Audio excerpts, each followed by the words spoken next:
இதில் கலந்து கொண்ட அனைவருக்கும் எங்களது மனமார்ந்த நன்றிகளையும் வணக்கங்களையும் தெரிவித்துக் கொள்கின்றோம். இப்போ நம்ம முதல் நாள் பயணமாக இப்போ நம்ம வந்து ஆக்ரா வந்திருக்கோம். இந்த ஆக்ராவிலிருந்து நம்ம பயணத்திட்டமே தொடங்குது. முடிஞ்ச வரைக்கும் எங்களுடைய பயணத்திட்டத்தில் நாங்கள் எல்லாத்துக்கும் நோட்டீஸ் கொடுத்துருக்கோம், எல்லாத்துக்கும் இன்ஸ்ட்ரக்ஷன் கொடுத்துருக்கோம். அந்த செல்லு இல்லாதவங்களுக்கு, அந்த பட்டன் செல் இருக்கிறவங்களுக்கு தனியாக வீட்டிலேயே கொண்டு போய் நோட்டீஸ் கொடுத்துருக்கோம். நீங்கள் அந்த நோட்டீஸில் என்னென்ன அறிவுரைகள் கூறப்பட்டிருக்கோ அது பிரகாரம் நாங்களும் செயல்படுவோம், நீங்களும் செயல்படணும். எங்களுக்கு மட்டும் அந்த அறிவுரை இல்லை, நாங்கள் கொடுத்துருக்குற அதில் என்ன கொடுத்துருக்கோம்னா இந்த நடம் காமிக்கிறோம், இந்த இடத்துல நாங்கள் தங்குறங்கிற டீட்டெயில்ஸு, என்னென்ன ட்ரெயின் எல்லாமே நாங்கள் கொடுத்துருக்குறோம். அது மாதிரி நாங்கள் செயல்படும் போது எங்களுக்கு நீங்களும் நல்ல முறையில் ஒத்துழைப்பு கொடுத்து, சில இடங்களில் இடையூறுகள் இருக்கலாம், சில இடங்களில் நமக்கு வந்து சந்தர்ப்ப சூழ்நிலை காரணமாக நமக்கு தங்குமிடமோ சாப்பாடுகளோ லேட் ஆகலாம். அது அந்த மாதிரி காலகட்டங்களில் நீங்கள் வந்து உங்களுடைய பைகளில் வந்து இந்த பிஸ்கட் பாக்கெட்டு இந்த மாதிரி தின்பண்டங்கள் வச்சுக்கோங்க. கரெக்ட் டைமுக்கே நம்ம சாப்பிட முடியும்னு சொல்ல முடியாது. இப்போ இங்கே தங்கிட்டு இருக்கிறோம், இங்கே கரெக்டாக நமக்கு 8 மணிக்கு கொடுக்குறனாங்க கொடுத்துட்டாங்க, மத்தியானம் அதே மாதிரி லஞ்சு கொடுத்துருவாங்க. ஆனால் நம்ம நைட்டு போகிற இடங்களில் வந்து லேட் ஆகலாம். சில நேரங்களில் நமக்கு தபையில தான் இவங்களே ப்ரிப்பேர் பண்ணி தபையில கொடுக்க வேண்டிய சூழ்நிலைகள் இருக்குது. மத்தியானம் நம்ம பார்த்துட்டு இருக்கிற இடத்துல அவங்க ஆட்டோ பிடிச்சி கொண்டு வர சூழ்நிலைகள் இருக்குது.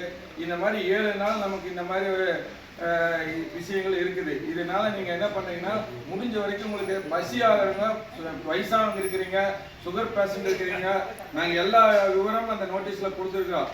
அதில் வந்து முடிஞ்ச வரைக்கும் நீங்கள் இந்த பிஸ்கட் பாக்கெட்டு, இந்த மாதிரி குளுக்கோஸு, எது குளுக்கோஸில் இருந்தாலும் இப்போ வெயில் நார்மலாக தான் இருக்கும் இன்னைக்கு. ஆனாலும் நம்ம ஊரை விட அதிகமாக இருக்குமான்னு இப்போ போக போக தான் தெரியும். அதனால் நீங்கள் என்ன பண்ணீங்கன்னா, எதாவது தேவையோ, அதாவது தண்ணி பாட்டில் நிறையா தண்ணி குடிங்க. எங்கெங்கே உங்களுக்கு வந்து வாய்ப்புகள் கிடைக்குதோ தண்ணி பிடிச்சி வச்சுக்கோங்க. இப்போ இவங்க வந்து இன்னைக்கு இங்கே கேனில் இதே மாதிரி டெய்லி வச்சுருவாங்க. தேவைப்படுறன்னு பிடிச்சிட்டு டெய்லி 1 லிட்டர் வாட்டர் பாட்டில் அவங்க மத்தியானத்துலேருந்து கொடுத்துருவாங்க. அதை நீங்கள் வாங்கி வச்சுட்டு அதுலேயே வேணாலும் நீங்கள் பிடிச்சி வச்சுக்கலாம். இது வந்து சாப்பாட்டு விஷயங்கள் பொறுத்த வரைக்கும். அதே மாதிரி நம்ம தங்குறது வந்து இப்போ இன்னைக்கு இந்த ஹோட்டல் போட்டிருக்காங்க. நாம் இன்னைக்கு நைட்டு விருந்தாவனில் தங்க போகிறோம். அந்த விருந்தாவன்களில் மேக்சிமம் 90% இந்த மாதிரி தான் இருக்கும். ஆனால் நம்ம கோயில் நகரமான காசிலையோ மதுராலையோ மற்ற கயால இந்த மாதிரி எல்லாம் ரொம்ப ரிஸ்கான ஏரியா, அது கூட்டம் ஜாஸ்தி வர்றதுனால நமக்கு இந்த மாதிரி வாய்ப்பான ஹோட்டல் கிடைக்குமாங்கிறது தெரியாது. அது அங்கே போய் நமக்கு எந்த ஹோட்டல் புக் பண்ணிட்டு கொடுத்துருக்காங்க இங்கே பார்த்துட்டு நம்ம அக்கமெண்டேஷன் போட முடியுங்க. ஆனால் எல்லாத்துக்கும் நாங்கள் அட்வான்ஸ் பண்ணி எல்லா ஹோட்டல் புக் பண்ணிட்டோம். இதே மாதிரி தான் இருக்கும் எல்லா பக்கம். ஆனால் போகிற இடங்கள் கொஞ்சம் லேட் ஆகும், முன்ன பின்ன ஆகும். இதே மாதிரி நம்ம காலையில் 7 மணிக்கு கிளம்புற மாதிரி இருக்கும். ஒவ்வொரு நாளும் நாங்கள் அந்தந்த ப்ரோக்ராமில் உங்களுக்கு காலையில் இதே மாதிரி மார்னிங் டைமில் கூப்பிட்டு வச்சு எல்லாத்துக்கும் அந்த தகவல்கள் சொல்லுவோம். நீங்கள் அந்தந்த டேட்டில் வந்து அந்தந்த நாளில் வந்து நீங்கள் அந்த தகவலை ஃபாலோ பண்ணி நீங்கள் எங்களுக்கு ஒத்துழைப்பு கொடுக்கணும். நீங்கள் கொடுக்குற ஒத்துழைப்பினால தான் இந்த ப்ரோக்ராம் சக்ஸஸாக பண்ண முடியும்.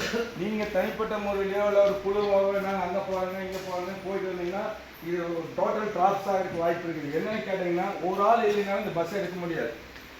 52 பேர் போகிற பஸ்ஸு ஒரு ஆள் இல்லைனாலும் எடுக்க முடியாது. அது மைண்டில் வச்சுக்கோங்க. போகிறவங்க வந்து அந்தந்த குழு யார் இப்போ இவங்க வந்திருக்காங்கன்னா, பாலங்க இருக்காங்கன்னா அவருடைய தலைமையில் அந்த 9 பேர். அதே மாதிரி உடம்புப்பட்டிலேருந்து இருக்காங்க, மணியண்ணா வந்திருக்காரு, அவங்க தலைமையில் 6 பேர். இப்படி ஒட்டுக்கா கூட்டிகிட்டு போயிட்டு பார்த்துட்டு ஒட்டுக்கா வாங்க. யாரையும் நாங்கள் வந்து அவசரப்படுத்த மாட்டோம். நான் அதுக்காக தான் இந்த டூரை வந்து 12 நாளாக 11 நாளாக போட்டிருக்கேன். இதெல்லாம் 8 நாள் 9 நாள் முடிச்சுருவாங்க. நம்ம 2 நாள் எச்சு பண்ணி அவசரப்படுத்தாமல் எல்லாத்தையும் கூட்டிகிட்டு போய் காமிச்சிட்டு வரணுங்கிற கான்செப்டில் தான் இந்த டூரை பிளான் பண்ணியிருக்கிறோம். நீங்கள் கொடுக்குற ஒத்துழைப்பை வச்சு தான் நாங்கள் இதை சக்ஸஸ்ஃபுல்லாக கொண்டு போக முடியும். அதனால் இன்றைக்கி சொல்கிறதா தினமே நீங்கள் வந்து எந்த அளவுக்கு எங்களுக்கு வந்து முழு ஒத்துழைப்பு கொடுத்து எங்களை சக்ஸஸ்ஃபுல்லாக இதை டூரை நடத்தி கொடுக்கும்படி நான் அன்புடன் கேட்டுக்கொள்கின்றேன். இப்போ வந்து நம்ம ஃபஸ்ட்டு ப்ரோக்ராமாக வந்து தாஜ்மஹால் போகிறோம். இந்த தாஜ்மஹால் வந்து எப்படிங்கன்னா, உலக அதிசயங்கள் ஒன்றுன்னு உங்களுக்கு எல்லாத்துக்குமே தெரியும். இது ஒரு காதல் கோட்டை. அதாவது ஷாஜகானுடைய மனைவி மும்தாஜுக்காக அவர் கட்டின இந்த பளிங்கு கற்களால், முற்றிலும் பளிங்கு கற்களால் கட்டப்பட்ட கோட்டை. இதில் வந்து தூண்கள் கிடையாது, தூம் வடிவில் தான் கட்டியிருப்பாங்க. ஒவ்வொன்றும் ஒவ்வொரு ஸ்டேட் ஃபில்லர் மாதிரி. நம்ம எப்படி இப்போ அயோத்தி கட்டியிருக்காங்களோ அந்த மாதிரி அந்த காலத்திலே 1631 1654 ஆண்டுகளில் கிட்டத்தட்ட இதெல்லாம் வந்து 400-500 ஆண்டுகளுக்கு முன்னாடி கட்டின இந்த இடத்துக்கு தான் நம்ம இப்போ போகிறோம். அதில் வந்து 22,000 பேர் அந்த காலகட்டங்களில் இந்த காதல் கோட்டை கட்டுறதுக்காக 22,000 பேர் பணியில் நியமித்து இந்த வேலையை செஞ்சு இந்த அற்புதமான ஒரு தாஜ்மஹாலை கட்டி இதை உலக அதிசயங்களை கின்னஸ் சாதனையிலிருந்து உலக அதிசயங்கள் வரைக்கும் இது ஒரு சுற்றுலா மையமாக வச்சுருக்காங்க. ஆச்சுங்களா. இப்போ அங்கே போகிறதுக்கு வந்து நமக்கு வந்து இங்கே இந்த பஸ்ஸில் ஏறிட்டு நம்ம பஸ் பார்க்கிங் இது 2 கிலோமீட்டர் தான் நம்ம தாஜ்மஹால் இருக்கிற இடம். ஆனால் பஸ்ஸில் போயிட்டு பார்க்கிங்கில் போட்டுட்டு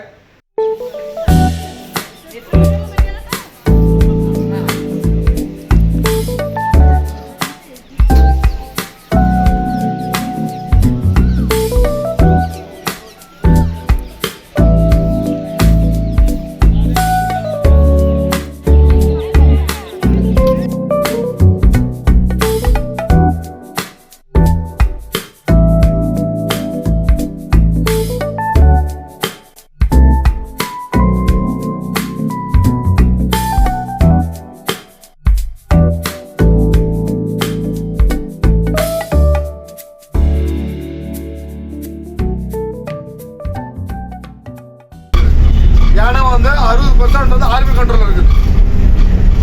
ஆர்மியால கவர் பண்ணி வச்சுக்கிறாங்க. 40% தான் ஓப்பன். எல்லாம் ஃபுல்லாக மழை தான், தோட்டம் தான் எல்லாமே. ஸோ கார்டனு வேற ஒன்றுமே கிடையாது. அவர் உட்காந்து அவர் அடைச்சி வச்சது ஜெயிலு கிடையாது. அது ஒரு சின்ன வீடு மசூதி மாரி அதில் வச்சிருந்தாங்க. அடைக்கி கிடையாது அவரை. அம்மா அதில் வந்து சட்டம் போட்டு சத்தியம் வாங்கினது திட்டப்பட்டு வெளியே போகக்கூடாது அப்படின்னு. அதுதான் ஜெயிலு அவருக்கு.